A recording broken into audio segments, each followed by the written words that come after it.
So yesterday we have actually reviewed the brand new grenade launcher, and this thing is actually incredibly strong. However, today we're going to be taking a look at something else, which is going to be a brand new assault rifle, which is going to be the KS-1. So anyway, let's just jump right into it. Today we're going to be damage testing and overall telling you guys how good this thing truly is. So firstly, taking a look at this gun's base stats, it's going to be having 23.4 damage, 800 fire rate, 3.2k range, accuracy of 84.3, H recoil of 8, and weak recoil of 14. I think a lot of you guys already recognize these stats. These stats are exactly copied from the MCX Spear, because if I go ahead and actually take off all the attachments for it really quickly, as you guys can see, the stats are basically the same. However, the difference is for the MCX Spear is that the damage is overall just a lot lower. So this weapon is definitely going to be better straight away, and a lot of people are actually arguing that the MCX Spear was basically the best assault rifle in the game for a very long time, along with the FAL Heavy. Now the question is, since this weapon does already have the MCX beaten, will it have the FAL Heavy beaten? Well, we're gonna be taking a look at that in just quick mathematical calculations. So for the sake of this, I decided to go into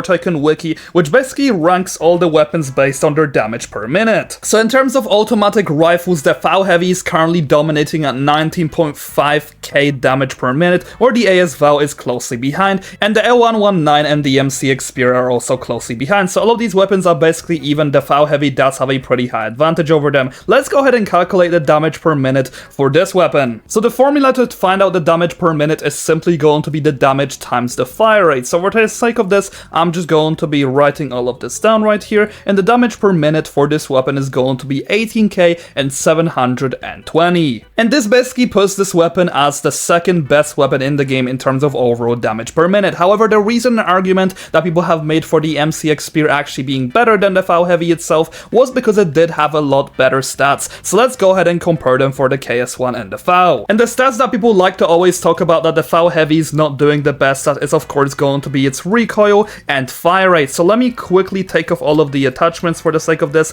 and the overall H recoil is going to be 7.5 and the V recoil is going to be 22, which is actually incredibly high. However, with this it does also have a worse accuracy by a little bit, and it does also have a worse fire rate. However, the KS-1, which we can also take a look at over here, it's just going to be amazing in terms of H recoil and V recoil, and if you do actually put in attachments, then you can easily deal with this problem and just make the recoil pretty much not visible at all. So really, who is the actual winner of this competition is really gonna be debatable, because the KS-1 is simply just going to be a weapon with better fire rate and better overall statistics, where the FAL Heavy will simply be the weapon which you're gonna be using for pure damage. So in terms of overall assault rifles and how good these are against players, I'm probably gonna be ranking the KS-1 as the best assault rifle in the game as of this current moment, but quickly before we end, I'd like to also show you guys the damage that it does against a player. So the headshot damage is going to be exactly 41, the damage to the body is 23, the damage to the hands is going to be 18, and the damage to the legs is also 18. So in conclusion, the KS-1 is already just going to be an upgrade of the MCX Spear, which people argue to be the best assault rifle in the game. So since this one is an upgrade, it's probably going to be safe to say that this one is going to be replacing its spot. So anyway, for the time being, that's pretty much going to be everything I have for you guys in today's video. Do let me know in the comment section down below what you think about this brand new weapon. I am definitely going to be switching it up and actually using it a lot more. But yeah, thank you so much for watching, and thank you so much to all my channel members.